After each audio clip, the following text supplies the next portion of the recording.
ગારિયાધારના પરવડી ખાતે માધવ ગૌધામ તેમજ જળ ક્રાંતિ દ્વારા ત્રિવેણી પ્રાકૃતિક સંમેલન યોજાયું। ભાવનગર જિલ્લાના ગારિયાધાર તાલુકાના પરવડી ખાતે યોજેલ પ્રાકૃતિક કૃષિ સંમેલનમાં ગુજરાતના રાજ્યપાલ આચાર્ય દેવવ્રતજીએ કહ્યું કે ગાય આધારિત ખેતીથી પ્રાકૃતિક ખેતી, ગૌ સંવર્ધન તેમજ જળ સિંચનના 3 લક્ષ્ય પ્રાપ્ત કરી શકાય છે। ગાયોનું સંવર્ધન અને સંરક્ષણ થશે તો ગાય આધારિત ખેતીથી પ્રાકૃતિક ખેતી, ગૌ સંવર્ધન તેમજ જળ સિંચનના 3 લક્ષ્ય પ્રાપ્ત કરી શકાય છે। ગાયોનું સંવર્ધન અને સંરક્ષણ થશે તો જમીનમાં અળસિયા સહિતના સૂક્ષ્મ જીવો આપોઆપ વધશે, જેનાથી પ્રાકૃતિક કૃષિ તો થશે જ પણ પ્રાકૃતિક રીતે જળ સંચય પણ થશે।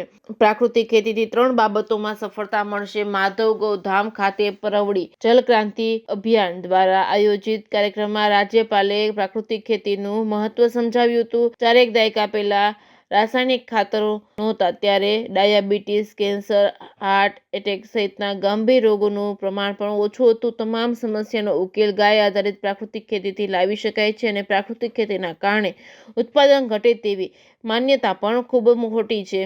પ્રાકૃતિક ખેતીથી મળતા ઉત્પાદનનું પ્રમાણ રાસાયણિક ખાતરથી મળતા ઉત્પાદનનું પ્રમાણ કરતાં ઘણું વધારે છે। ગુજરાતીઓના માતૃભૂમિ પ્રેમની સરાહના કરતા રાજ્યપાલે કહ્યું હતું કે ગુજરાતના લોકોની એક ખાસિયત છે કે મને ખરેખર આનંદ આપે છે કે ભગવાન શ્રી રામ જેમ ગુજરાતના લોકો પણ તેમની માતૃભૂમિને ખૂબ પ્રેમ કરે છે। તેમણે વધુમાં કહ્યું હતું કે કેન્દ્રીય પશુપાલન મંત્રી પરસોત્તમ રૂપાલા પશુપાલન ક્ષેત્રને નવો રાહ ચીંધી ઉમદા કાર્ય કરી રહ્યા છે। ઉપરાંત ભારતના પશુધનની વંશ સુધારણા અને ગૌ સંવર્ધન માટે ખરેખર સરાહનીય નિર્ણય લઈ રહ્યા છે। કેન્દ્રીય પશુપાલન મંત્રી પરસોત્તમ રૂપાલાએ તેમના સંબોધનમાં કહ્યું હતું કે સૌરાષ્ટ્રની ધરતી પર રાજ્યપાલ આચાર્ય દેવવ્રતનું સ્વાગત છે।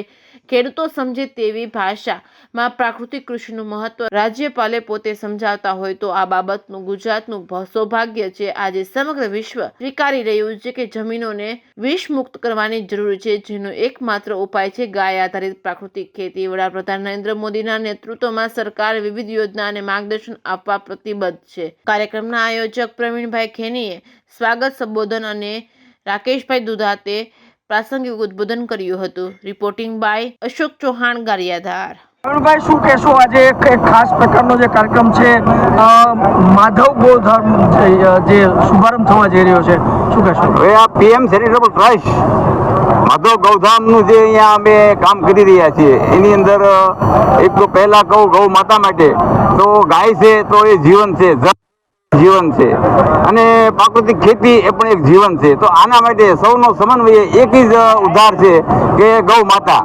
તો ગૌ માતાનો અમે જે કામ કરી રહ્યા છીએ, કાર્ય કરી રહ્યા છીએ, એમાં 75% બિનવારસી બળદ ગાય જે કંઈ ભૂખ્યા તરસ્યાઓને જે સેવાનું કાર્ય કરીએ છીએ, સાથે સાથે દેશની એક એવી પણ પ્રવૃત્તિ સાથે કરવી જોઈએ કે આપણી ગાયનું જે પતન ન થઈ જાય, આપણા ગાયો માતા લુપ્ત ન થઈ જાય, એના માટે અમે 25% ગૌશાળાની અંદર સંવર્ધનનું કામ પણ કરીએ છીએ અને સાથે સાથે શૈક્ષણિક વૃક્ષારોપણ અને સમાજ સેવા માટેના કાર્યો શિક્ષણ માટે બધી રીતે કરી રહ્યા છીએ। એમાં આજે આપના મહામહિમ આચાર્ય દેવવ્રતજી આપણા રાજ્યપાલ અહીંયા એમની હાજરીમાં આ એક કાર્યક્રમ બનાવ્યો હતો। એની અંદર રૂપાલાજી, ભૂપેન્દ્રભાઈ ચુડાસમા, પરસોત્તમભાઈ રૂપાલા તો વાત થઈ ગઈ હતી। એ રીતે આ બધા અમે લોકોને બોલાવી અને લોકોને આકર્ષી અને લોકો 10,000ની વેદનીમાં આજે જમણવાર સાથે અમે આ કાર્ય કર્યું છે।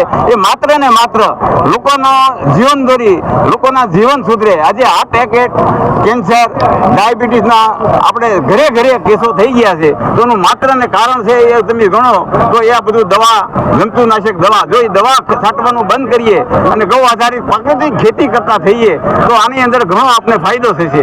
આટલા માટે આ એક કાર્યક્રમનું આયોજન કર્યું હતું અને એ સૌ ગૌશાળાના સૌ ટ્રસ્ટી મિત્રો પણ અહીંયા સાથે હાજર છે અને ગૌશાળાના ટ્રસ્ટીઓની પણ સૌની ઈચ્છા છે કે ભાઈ આપણે આવો એક કાર્યક્રમ દર વર્ષે કરવો જોઈએ, જેથી કરીને આપણા ગામડાઓની જે કંઈ વસ્તી હોય, જે કંઈ ખેડૂતો હોય, એ કંઈક એમાં સુધારો આવે અને પોતે સૌ ગૌ આધારિત પ્રાકૃતિક ખેતી કરતા થાય, એ ભાવના સાથે આ કાર્યક્રમનું આયોજન કર્યું હતું। જય હિન્દ, જય ભારત।